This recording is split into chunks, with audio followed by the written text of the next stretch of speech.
Good Morning Night Vale is brought to you by The Disappearances of Lydia Fontaine, a new independently produced and crowdfunded 10-episode original audio drama.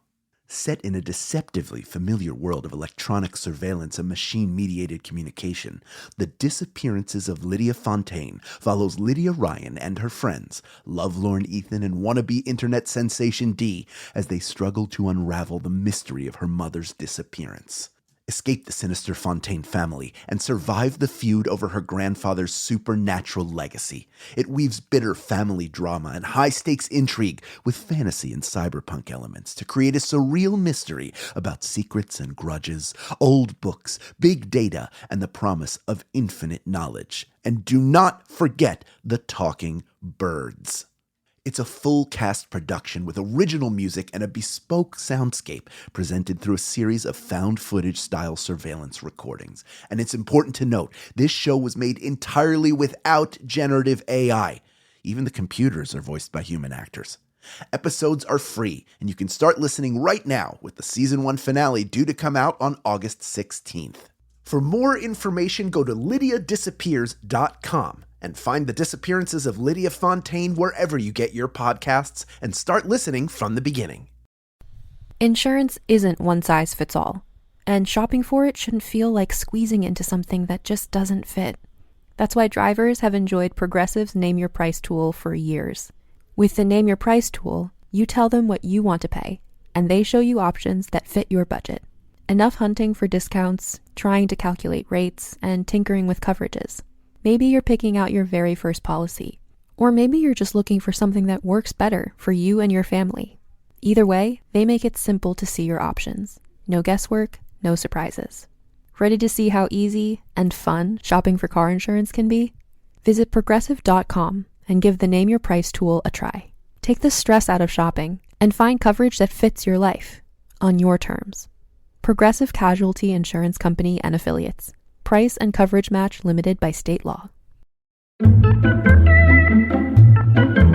What's past is prologue. What's future is epilogue. This, right here, is maybe chapter 4 or 5. Good morning, Night Vale!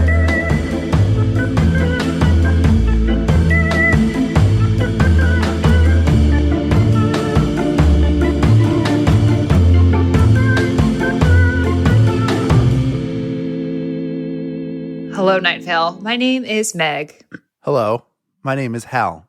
Hi, I'm Symphony. We are here as cast members of Welcome to Night Vale to talk to you about each and every episode of Night Vale that we have painstakingly re-listened to, researched, and are coming to you with a full journalistic breakdown.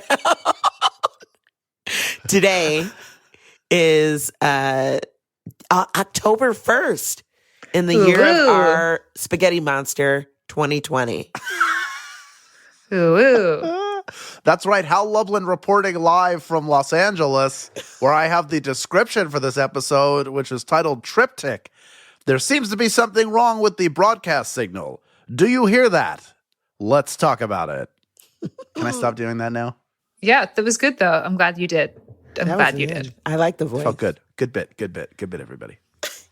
You're a newsman. Good bit. Yes, Triptych. Wow. Wow.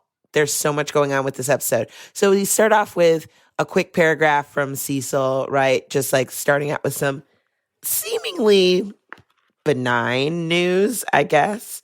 Some issues at the food court. I would not call that benign. I would call that like huge. I mean, you know? Just like by benign, I mean benign for Night Vale. Right.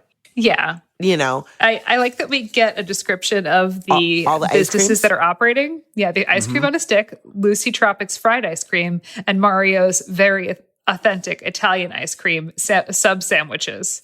And then there's American Teddy's ice cream and falafel. Can I tell you, I've never had fried ice cream, and I swear I wanted that so bad when, like, Chi-Chi's. Was it Chi-Chi's? Yeah. Oh, yeah. It'd be like fried ice cream. Anytime I've seen it, I've always wanted it, but, like, I would never get it for myself. Like, somebody would have to be like, does anybody want to get this fried ice cream for me to dare? thought you were saying I get it for someone else as a gift and hope they'd re-gift it to me later on. No.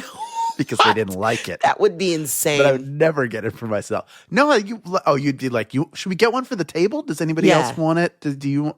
I'm always. I've never had it. Like, is it good? I order a huge dessert and I feel weird about it for 2 seconds, and then everybody's like, "You want to share?" And I'm like, "No." Did I say for the table, or did I say I'm going to eat this brownie monster by myself? You can have some. You can have a bite. Well, I think everyone should get a dessert, and then we all should share. That's how I feel. Yeah. Because I want to try all the things on the dessert menu. The fried ice cream, though, thinking about that interacting with my gastrointestinal system sounds like it'd have to be a quick ride home. That's all I'm saying. I'd take a Lactaid. I'd pop the Lactaid out, and then I'd be like, usually when I go out to dinner with a significant amount of people, there's going to be some sort of cheese or dairy product that I'm going to consume because I want to taste all the flavors. Right. You know what I mean? And fried ice cream is something I've never tasted. Have you ever had it? Has anyone ever had it? On Earth? Probably. I'm telling you, maybe it's the thing. It's just offered and no one's ever gotten it. It's the candy corn of ice cream.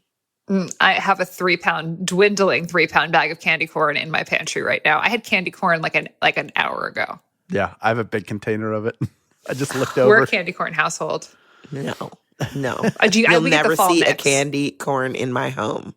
I got 2 pounds of candy corn and then 1 pound of the mellow cream pumpkins and then mixed them together. I put them in a container and spent time shaking it. Yeah, I made my own mix, but I spent time shaking it up until I was satisfied that I could reach in and get a little bit of both. Like, I was going to say everything, but it's only 2 things.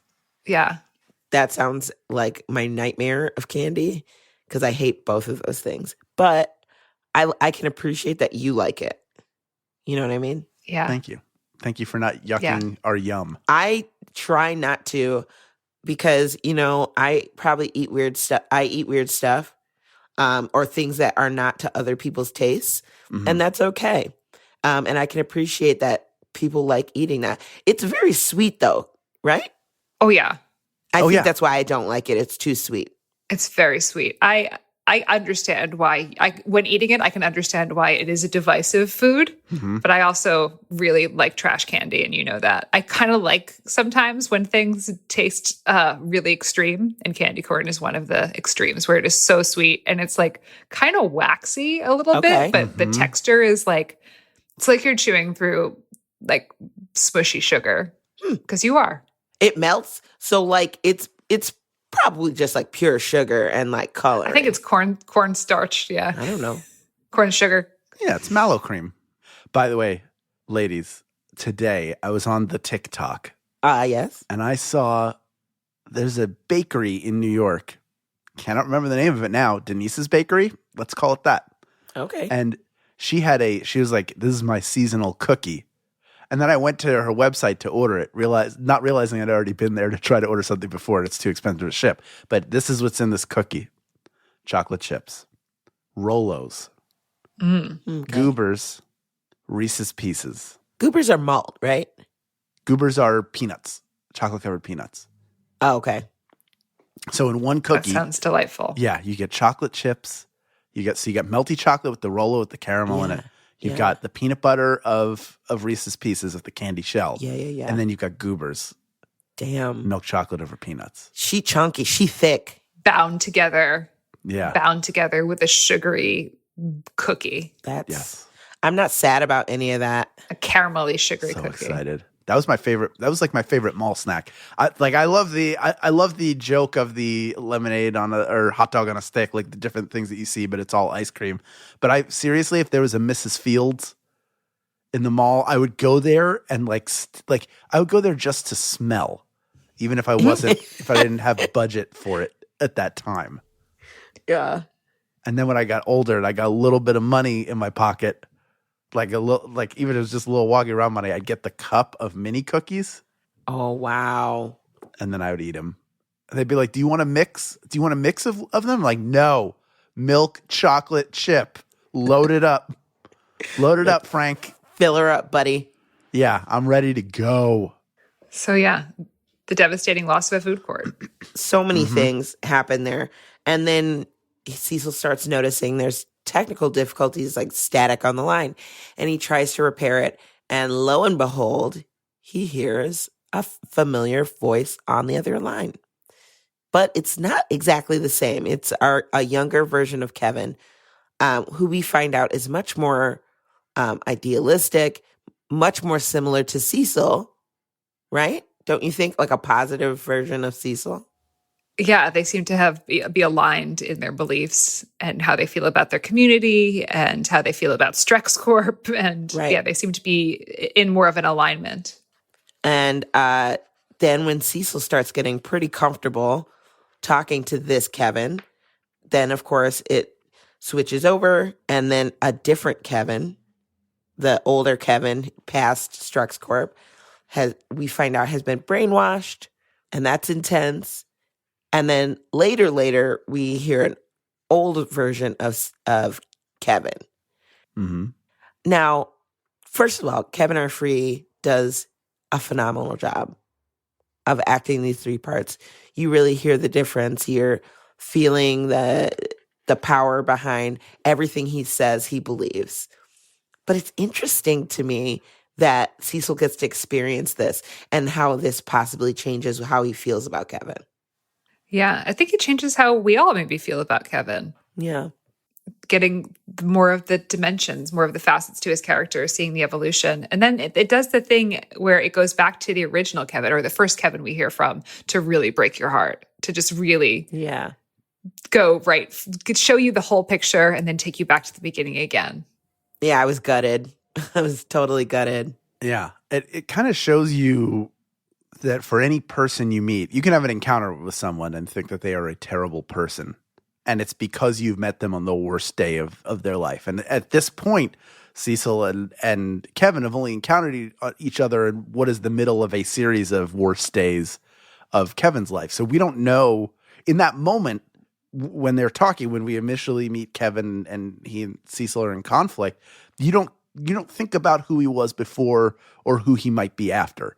All that you can pay attention to is what's happening in that moment. You feel no sympathy for that character because his intentions are evil and they're against everything that we've believed or that we think is right or that we think is good. So I love that idea of getting more dimension of this character and seeing more of his story. And the whole episode felt like riding the Tower of Terror or Guardians of the Galaxy Mission Breakout, where you're in this elevator and all of a sudden you shoot up to the top and then down to the bottom and then somewhere in the middle, but you're never quite sure. You're completely disoriented as to where you are. And just when you think you've gotten comfortable somewhere, you're off to the next place. And it's not till you get to the end that you're like, okay, I have a full picture of everything that happened and I can sort of appreciate everything a little bit more. Definitely. Yeah, this structure is great. It's a classic structure, right? It's beginning, middle, and end, and it is there's that. It's triptych, so it's the three. So we, as the audience, we connect to that structure, and we also, as an audience, get this unique experience of having more information than one of the characters does. So we know how this turns out for Kevin, at least with the Strex Corp stuff. So when we hear him in the future and we hear him in the past, we're on the other side of it. So we have the experience where we know what's going to happen next and he doesn't. So it's the same. We're having the same experience as Cecil as the character and then us as the audience member. So yeah, it's this great play of structure that kind of activates us as an audience member that relies on our existing knowledge of the story, which again gets us emotionally invested into the character of Kevin because Kevin is such a villain with the Strex Corp stuff that for sure that we have that sort of connection to him. I mean, there's a lot of people who love Kevin that like really connect to him. That are Slytherin type people will connect to a Kevin. But so we have that experience of him, and then we get the first experience of him where it's like he's really hopeful, and then the last experience of him where he describes his existence as desolate. And it's just, It really takes the audience member on an emotional journey using existing pieces that the audience member has. So it's build something new with existing stuff, which I always love to see. Yeah. And I mean, no matter what you feel about Kevin, whether you love him or you're like, oh, he's a bad guy, even as a villain, like he was a person and he is a person. Yeah. I mean, right? He's still a person. There's humanity there. There is humanity there. And you find that in bits and pieces throughout Kevin's timeline. But I know it's so hard for some people to see past that. And Kevin does a really great job in the intro to this episode. He wrote a little piece in the script book talking about how he was on a bridge and someone said that they didn't like seeing Kevin as a human.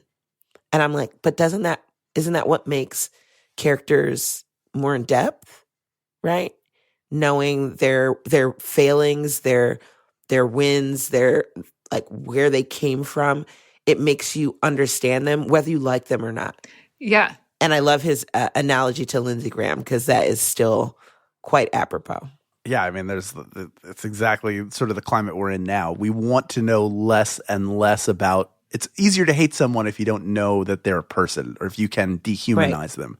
So we love to throw as many people as possible into as few buckets as possible. And I've certainly been guilty of this as well. Like if you are ideologically opposed to me, you must be corrupted in some way. But I don't know individual people's story. There may be people who are corrupted. There may be people who aren't. But until you get curious about an individual and who they are and what they're about, it's impossible to label who they are. And to try and do that is only going to drive a wedge further between you and them. Yeah. In these times, especially. I'm of two minds on this because I am a person who believes that you should protect yourself from people who do and say hateful things and hurtful things. But I'm also of the mind that if you feel like you can try to understand that person, you don't have to agree with that person at all. Like by all means, like never, ever, ever agree with someone who, I don't know, is a white supremacist. Right. Of course. There is value in finding out how they got that way. There is value for yourself in knowing what system is creating this so that you can dismantle it. And it's also, it's a show of empathy. There's a lack of empathy in the discourse right now, but everyone got to be who they are because of a series of events and conditions, and not everyone has the same story. So yeah, so people can take two identical things and have completely different relationships with it because of the story that got them there.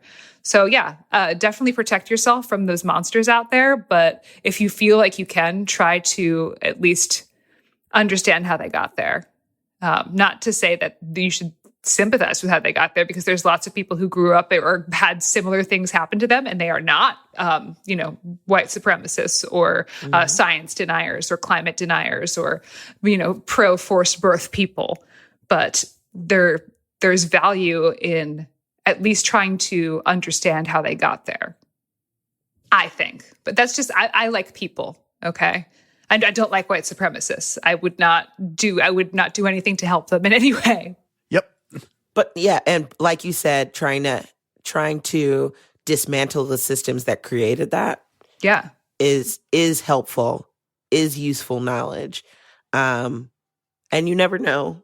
Knowledge is power, and you can change the hearts and minds of the people sometimes, I hope so. I know that right now, this is the 29th is when this episode airs. So we're a couple days away from Election Day in the US. And who knows even what world that even looks like right now. I mean, right now it's October 1st. So it's like, things change so quickly. And yeah.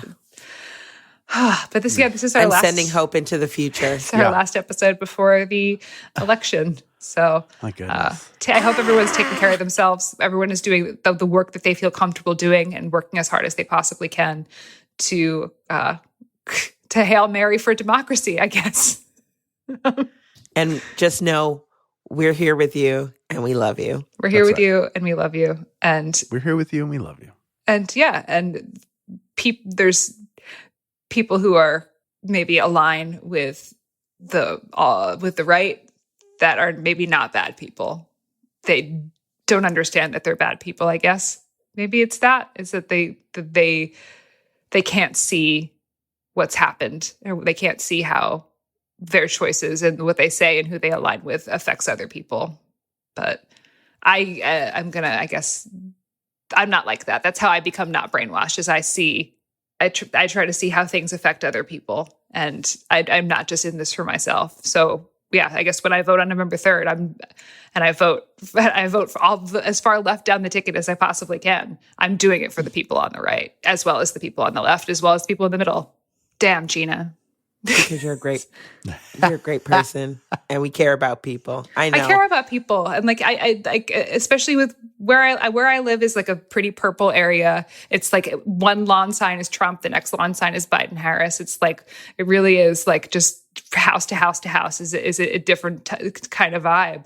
And while some of those people I would not go out of my way to to help because of the things that they say and do, but there's other of those people who maybe have a Trump sign on their lawn that are good people who've just been put through brainwashing, yes, but also put through other stuff that leads them to believe that this madman is the right choice.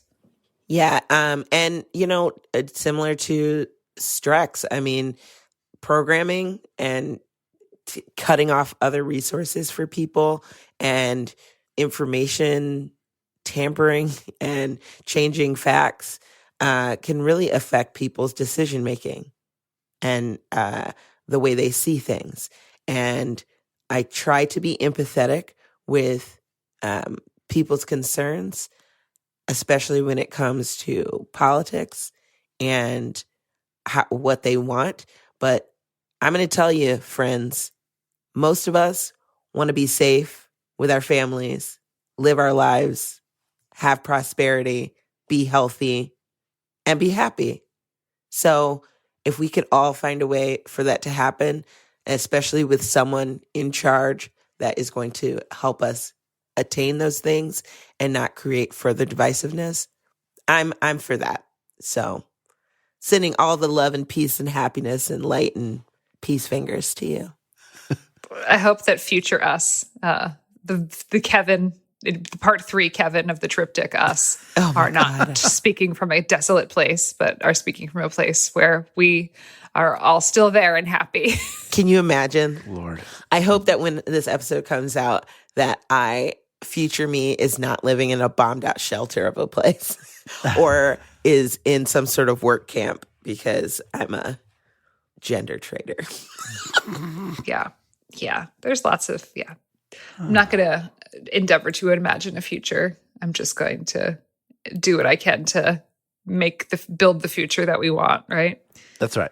It's going to be great. We're going to be great. It's going to be This could be our last episode ever, Never. We'll go underground. We'll take our microphones and go underground and we'll record it onto tapes and then send the tapes to a secret location before we get shut down for being gay propaganda.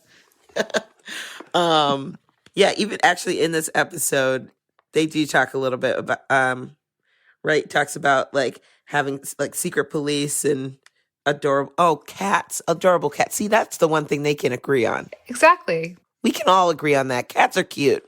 There's definitely agreement to be had. Like when I was text banking today with a Republican who was talking about how much he hates Andrew Cuomo, I was like, I also hate Andrew Cuomo. You're like common ground. I was like, listen, I don't like Andrew Cuomo either. So we have something. So we both like cats, and we both think, for different reasons, that Andrew Cuomo's a bad dude. Does it? I heard it. Wait, someone said something about his nipple rings, and I was just. I don't know if that was just a joke, but I don't live in New York, so that's not a thing in that some I would of care the about. COVID briefings, you could see that it's probably just really cold in the room that he's briefing from, maybe. Okay. But there's definitely a protrusion. Okay, his nipples are the least of my problems with Andrew Cuomo. I wish we had more politicians that had visibly pierced nipples, Yeah, why not? There should be more weirdos in government. It's a lot of the problem is that people think that in order to be successful in politics, you have to be the most milquetoast, kink-free, straight-laced thing. Except those people are the worst. Yeah. They're the ones, they're doing freaky ass shit in the dark ass corner. and like the people that are actually being like, yeah, I let my freak flag fly, they're like level-headed and normal people. Yeah. The establishment is just like, those people are not electable. I'm like, no, those people are us, guy. Sorry to say it, but we're all a bunch of weirdos. Like we just deserve representation by weirdos. And that's why I'm running along with Gonzo to be president, vice president. I will serve under Gonzo, the chief weirdo, the weirdest of the weirdos. That's right. But, you know, I don't think I can get along with his chicken propaganda. You know the story about that? About the chicken? Have I No. told the story here before? Who knows? No. Let's find out.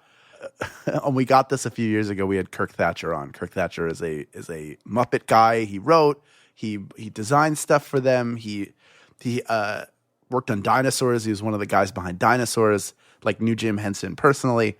And we had him on to talk about Best Muppet. And he told us a story about Jerry Nelson was the guy who did Gonzo. And they were doing a shoot with Gonzo and Camilla. And they have a bunch of different chicken puppets. So he was like, which one? I have to ask him, like, which one of these is Camilla? Because they all look alike. He's like, oh, it doesn't matter. Whatever chicken Gonzo's with at the moment is Camilla. He doesn't know the difference between the chickens. Ew. Oh, that just fucked me up. Yeah. Happy October. Anyway. That's my October surprise. October surprise. Oh, all right. I guess I can stop bloviating about divisiveness in politics. Just very happy that I have friends like you guys to talk to and feel less alone and less scared, because no matter what world that exists, if the three of us are in it together, then it's going to be okay. That's right. It's going to be great. And we'll be on the run doing our pirate podcast. that's right. Getting White Castle. Yeah, we'll have the best snacks. Yes. I'm not worried about us not being able to have food. That's I'm true. worried because I feel like the three of us will persevere. We'll find food. We will find food and we will make it delicious. That's right. No matter what hell we are living in, we will. There will be appropriate snacks. Appropriate snacks. That's the name of my punk band. Appropriate snacks. Up next, a conversation with Joseph Fink. But first, a conversation about this episode's weather, which was Heroine by Unwoman. Okay. The first thing I wrote down was, this was like a Bond song, like a Bond movie. That's what it sounded like initially to me. I loved how dramatic it was. And at the moment that the weather came on, I felt like it was a pretty dramatic moment in his conversation with Kevin. So I loved it, and I thought it fit like 10 out of 10. I also wrote cello. Yeah. This is Unwoman is a steampunk cellist, Erica Mulkey. And she's a steampunk cellist and plays electric cello, and the regular cello, I guess, and is very popular in the steampunk community. I agreed that this song was lined up particularly with what was happening in the episode. Because there's parts where it's like the streets are kind of impassable because we're at war. Yeah. So it's like kind of a community that has become unrecognizable because of unrest. Yeah, I love it. Yeah, and her voice was so powerful. Yeah. I love that they're like, just when I think I have a handle on how many different genres of music there are, just like a ballpark, then out of left field comes steampunk cellist. And it's great. I'm here for it. It reminds me in a great way how large the world is and how much room there is for everybody in it and on it. And it fills me with hope for the future to think like, this is like the steampunk cello playing is walking so that the next version can fly. And I don't even know what that is. And I may never even hear about it. And that's very exciting to me. So many possibilities in this great big world. That's right. I mean, I agree with you, Hal. Like, I didn't know a lot of the times when we're listening to stuff, I'm like, okay, that's cool. This kind of sounds like this. And then what the designation is. And also, sometimes I don't think people need to be put in a box, right? They can make all sorts of different type of music. Mm-hmm. But it is fun and interesting to see the sounds that we can make as humans and how we would categorize that, or the feelings that that music evokes and can create for us. Art is so neat. Yep. And I like her voice. I don't know what this person looks like, but I'm imagining like really red lips and dark hair and them dancing around a fire and then playing a cello occasionally. She's got a great website. I'd say check it out. Oh. Yeah, she's got like different looks too, right? Her album War Stories, she has like an Annie Lennox look. And then for the cover of The Unknown, she looks like Tank Girl. And then one of them, she looks like she's got like the Beethoven era, like big wig. And then another one is like Elsa Lanchester in Bride of Frankenstein, but the hair is down. A lot of like a cool look. Like she's definitely like, I look at all these pictures. I'm like, she knows who she is and like what she does and just is like she's living out loud, which I love. Stay right there. Good Morning Night Vale will return after a brief break.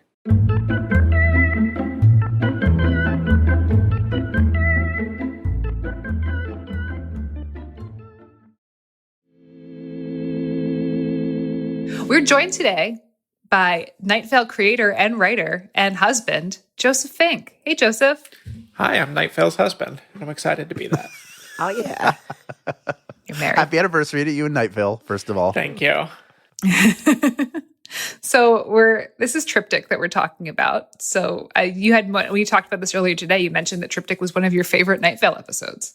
Yeah, so I wrote this one, and I'm just very proud of it. You know, it's one that I feel turned out well, that tried something interesting and it worked out.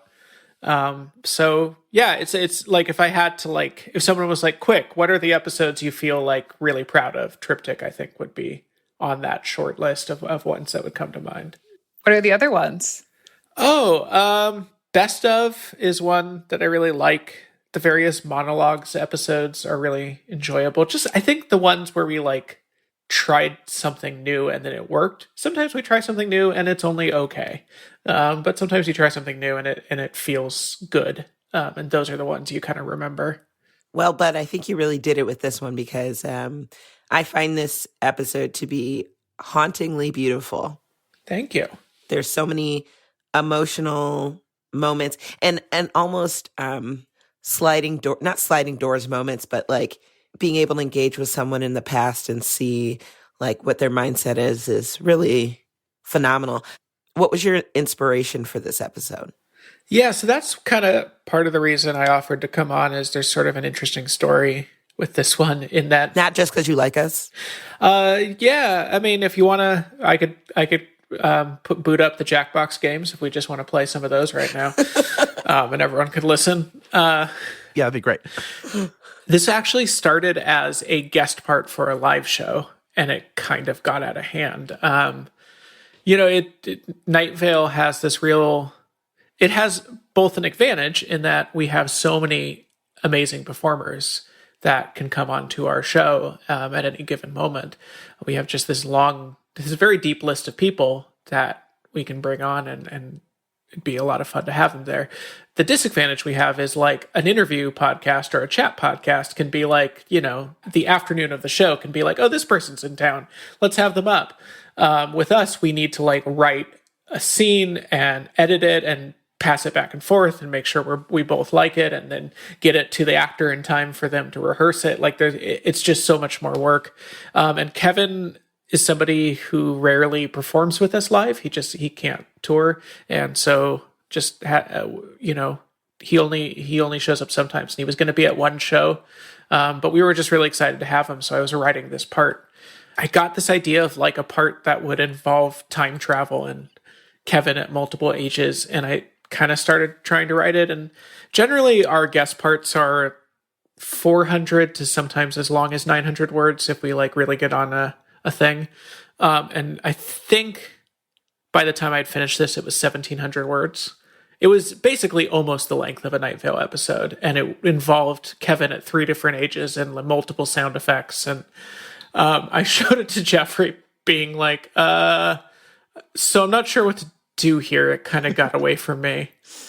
And I think Jeffrey took over and wrote a funny scene about hockey and how it works in Desert Bluffs. And it was just a funny scene that was good for a live show. And then I just took the thing I had written that had gotten completely away from me and turned it into a Night Vale episode. So this was, listening to this, you can imagine what it would have looked like if just in the middle of a live show, suddenly this episode started happening. Yeah, it feels like something that in a live show would be a runner, where he comes out at one point and then comes out later and then comes later again. But at that point, it's really a 2-person play. Yep. More than anything else. Right. It would have been 17 minutes of the show would have just been this guest part. When you were writing it and once you had settled on it being an episode, I don't know how much it changed from that point on. Were there points in time where the Kevin that we see had changed? Like we meet the older Kevin a little earlier, or we only meet him at the very end? Did that switch around? I mean, it would be interesting to try and find an original draft, but I'm sure it doesn't exist. I don't tend to keep drafts. But I would guess, I mean, it definitely was shorter. I kind of allowed it to expand because I was trying to keep it guest part length. I was just failing. So I definitely expanded everything once I knew I was turning it into an episode. But I think probably I would guess it also became a lot sadder at that point. Like with a live show, especially with the guest parts, you can hit some serious beats, but generally you kind of want to keep the energy high and things moving for the audience. So I would imagine it was a little funnier and a little more high energy for the live show thing. And then once I knew it was an episode, I kind of could let it become a lot quieter and a lot sadder. Which live show was it for? I would guess The Investigators, because I think it was on that Monster 2015 tour is when this live part was written, I think. Okay. The timing of this episode would tell you more. Yeah. I think this one is August of 2015, so it would have been for The Investigators, yeah. This has happened, I think, once before, although it didn't turn into an episode, but Jeffrey wrote a guest part for Will Wheaton for... Will would sometimes come on to the LA live shows, and we'd write something for Earl, the character he plays. And I remember Jeffrey wrote an entire guest part, and it just became this really sad story about Earl's struggle with alcoholism. And it was just this really quiet, depressing story. And Jeffrey finished it, and he was like, all right, so I'm going to have to throw all this away and start over. And he wrote a different thing. The untold story of Earl Harlan. Sometimes it gets away from you. Yeah. How often does it cross the other way where you go, we've done something too lightly? I mean, you can go a little, for a guest piece, you can go too dark, at least for a live show. But is there another time where you're like, this doesn't have enough weight to it? We kind of have to find a downbeat somewhere? Yeah, the big mistake you can sometimes make with live shows, with live show guest parts, is you have to go in with some idea in mind of what the scene's about. You have to be the story of this scene is this. Because otherwise, there's definitely been ones where I'm like, I don't know, it's Michelle Wynn, Kate and Cecil are funny together, I'll just start writing a thing. And then you realize you've gotten 2 pages in and you're still in the opening banter and nothing's happened. And so that definitely happens where you're like, oh shit, this scene needs to be about something and I still don't know what that is. And so you kind of have to go back and be like, okay, what is actually happening here? On the topic of live shows, we've been doing some streams lately, and we have a stream coming up. We have Ghost Stories coming up, which will be at the end of October. Ooh. So yeah, we've got that. There's also Sandstorm. You can still buy it if you're loving your Kevin stuff. The Sandstorm live. I thought that one turned out great. We had a lot of fun for sure. It was so fun. Yeah, that shirt that Kevin's wearing is incredible. Sexy. There's no shirt. This is like Sisterhood of the Traveling Pants, where it fits everybody. There's no shirt has ever looked better on a human being than that shirt looked on him, and I will take that to my grave because I visited. I bought one, and I like to decorate it so that people think it's there and they pay their respects. You were saying?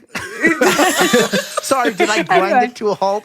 So I think it's been interesting doing these live streams, and it's great to hear a little bit more about the process of how you write these guest parts, because there's the new guest parts in Sandstorm that didn't exist before, and then there's all the guest parts for Ghost Stories that we toured around with. So you have written, it's a really interesting challenge, I think, to have an existing script and then have to like make these modular pieces to it. So, and I think Ghost Stories especially is a fan favorite, but I know for a fact is a cast favorite.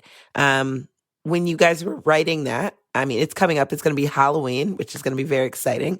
What were you thinking when you were writing that episode, when you were writing that live show? Because that one's a little heavier. It's definitely heavier. I think we were coming off The Investigators, which was much more of like, it was very audience interactive heavy. It was mostly kind of funny. Like it was pretty much an entirely funny show. And we always try to do something that isn't something we've done before, and B, try to challenge ourselves with like a new thing. Can we get the audience to do this? Can we get the show to do this? So coming off a really funny one, we're like, okay, let's make this one a little more serious. Let's try to find quiet moments in this one, because it can be easy as a live writing for live performance and acting for live performance, just chase the laugh, because the laughter is like the easiest sign that the audience is with you. But way more powerful, but much harder to feel, is like rapt silence. So we were really kind of trying to chase that a little bit with this one. And that kind of led to the main game of that script. We often, with a live show, have kind of like, what's the central game of the script? And with Ghost Stories, it was, how long can we have Cecil just stand there on a stage saying nothing at all, complete silence, and have the audience not get uncomfortable or start making noises? Like, how long can we just have complete silence in a theater? And I think the record for that big silence at the end of Ghost Stories is a minute. We had a full minute of silence, which all of you who have stood on a stage know that a minute of silence on stage might as well be 30 hours. Like, that's just impossible. It's forever. But I remember the magic of that moment, standing backstage, hearing that, because it's towards the end. And that experience, it was really powerful. So thanks for that, bud. Yeah. Yeah, I really like that one. I also remember when we performed it in Washington, D.C., and at one point mid-show, somebody stormed out of the audience shouting, "I thought this was going to be Ghost Stories." I think they didn't know about Night Vale, and they thought it was just a performance of Ghost Stories. They're talking about once upon a time, and then she pulled the ribbon, and her head fell off. Oh, I want to watch the documentary about that person's day. Like, everyone they met, like, oh, you know how I love Ghost Stories, right? It was just crazy. I'm going to go to a theater tonight where it's going to be like an hour and a half of just Ghost Stories. There may even be one I don't know. And I have all those books. You've seen them at my place. Oh, I'm like, I'm so excited. I'm like, do I keep talking about it? I feel like I keep talking about it. I'm just so excited. And then that's the weirdest heckle we've ever gotten. Yeah. Well, no matter what happens at that theater, they always give us those delicious Lincoln logs, so it doesn't really matter whatever else happens. Oh, yeah. Yeah. One of the things I remember about Ghost Stories with that silence, well, yes, it was like a very powerful moment. Again, we did that script, like 100 bajillion times. Yeah. So we would always have to remember to be quiet backstage during that point, because depending on the theater, you could hear us just like cackling away in the dressing room, or, doing something silly during that point. Usually because like we're at that point, we're like trying to get everyone back together to be on stage for bows. So we would all be together, which is never a good situation for keeping us quiet. And so there were definitely some audiences that might have gotten a little spill from the backstage of whatever was going on back there. Yeah. Sorry about it. I also feel like that was the first tour that I did where I felt like, I don't know. The other ones I felt so beholden. I have to say every word exactly how it is. And it felt like it got like a little bit, like I had a little more, you gave us a little bit more room around the margins to like find additional moments. And part of that may be just me giving myself permission to do it. Not that you and Jeffrey both you have a very similar directing style to Acker and Blacker, which is whatever you want to do is great. We trust you 100%. So anytime I come, like, is this good? They're like, yeah, whatever you want. Just go ahead and do it. But I felt like that was the first time. I really believe in that directing style. I think you get really interesting performances if you do it. It's true. And like I mean, Cecil and I would just work stuff out on our own and figure out those moments. And at that point, I'm 2 years into doing Steve. So we have a good sense of what the relationship is and what buttons we can press it to plus what's already there. And that, I think that's like, my bit in that is so funny. I think it's my favorite bit of all of the shows that I've done. All the Night Vale shows I think that Ghost Stories is my favorite. Well, and you're going to see it soon, everybody. We're going to do it again. Speaking of ghost stories and news stories around Halloween, Joseph, you have some new exciting things happening surrounding the best holiday of the year and the most sacred holiday in this household, Halloween. Yeah. So I done wrote a book. Yes. By the time this comes out, I will have revealed the cover on my Twitter. So it's probably going to be my pinned tweet. You can go check it there. But it's called The Halloween Moon. It comes out late summer, early fall 2021. I don't think there's a specific date yet. It's a book for young people and older people. I think it's like ages 10 and up. So it's sort of written a little differently than our adult novels. But it's a novel about a girl named Esther Gold who loves Halloween more than anything, except that this year, Halloween just doesn't end. The Halloween full moon just stops moving, and it starts being Halloween forever. And that turns out to be less fun than you'd think. I love it. I really am excited about this book. I started working on it over 4 years ago. So I've been working on this book for a very long time. And it's basically in the same way that like Welcome to Night Vale started as me writing the podcast I wanted to be listening to. This is basically me writing the book I wish I could have read when I was, like 11 years old. Like this is me writing for 11-year-old Joseph. Yes. Would you say it's like, is it spooky? Like what, am I going to be like curled up in bed, like with the covers pulled up? Or is it like funny, a little bit of everything? Tell us. I think it definitely has spooky-ish elements, but it's, it's designed so that younger people can enjoy it too. So I definitely had some back and forth with my editor of finding that line of where the scariness is. But I think it's more about the magic of Halloween. It's more about just like that feeling of a night. I talk about this in the book. It's one of the reasons the character loves Halloween so much. But Halloween is the one night where everybody gets together to tell a story to each other. It's telling this story of like a world being different than the way it is. I mean, that's sort of the whole point of holidays where you dress up in costumes is everybody gets to tell a story to each other. And as somebody who loves stories, it's sort of about the magic of that, the magic of kind of everyone getting together to tell a story to each other. But, there's definitely like,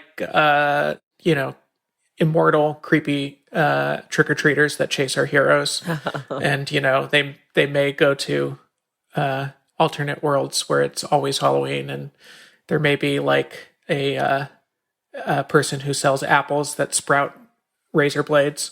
So, there's some of that stuff too.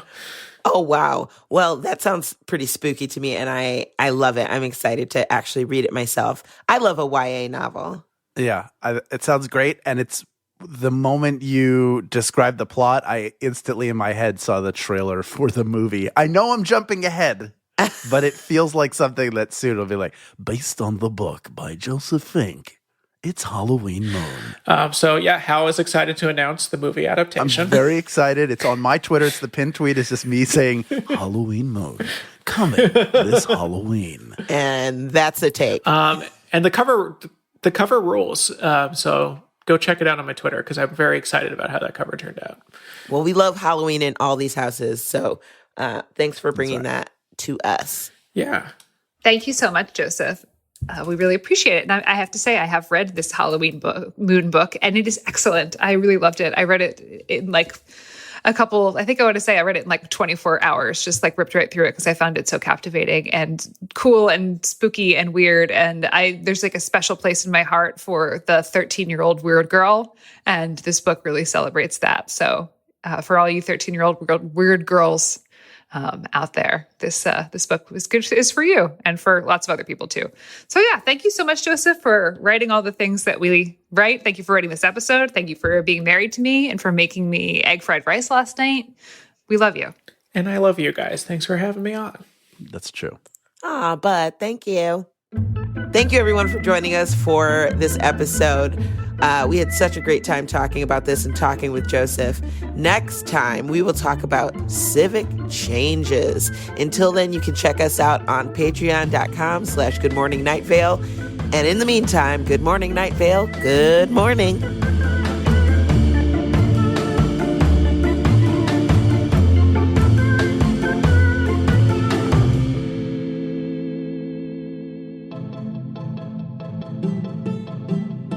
Good Morning Night Vale is a Night Vale Presents production. It is hosted by Symphony Sanders, Hal Lublin, and Meg Bashwiner. It is edited by Grant Stewart and mixed by Vincent Cacchione. It is produced by Meg Bashwiner. Theme music by Disparition. Special thanks to our guest this week, Joseph Fink. Leave us a voicemail at 929-277-2050 or email us at info@goodmorningnightVale.com to share your theories and ask questions or to send us pictures of your pets dressed up for Halloween. This show is powered by our patrons like Jessamine Reed, Hannah Long, Adam Kennedy, Lindsay Schneider, and Q Fortier. If you are interested in supporting this show in exchange for lots of fun, exclusive, hyper cool kid content, check us out at patreon.com/goodmorningnightVale. For more info on this show, go to goodmorningnightVale.com and follow us on Facebook and on Twitter at Night Vale Chat. Special thanks to Joella Knapp and Jeffrey Craner. Today's adverb is along. This adverb is for you. You who showed up. You who donated, you who phone and text banked, you who volunteered to work the polls, you who signed petitions, you who sent postcards, you who protested, you who had the hard conversations with relatives, you who voted, you who will vote. You are the hero we have been waiting for all along.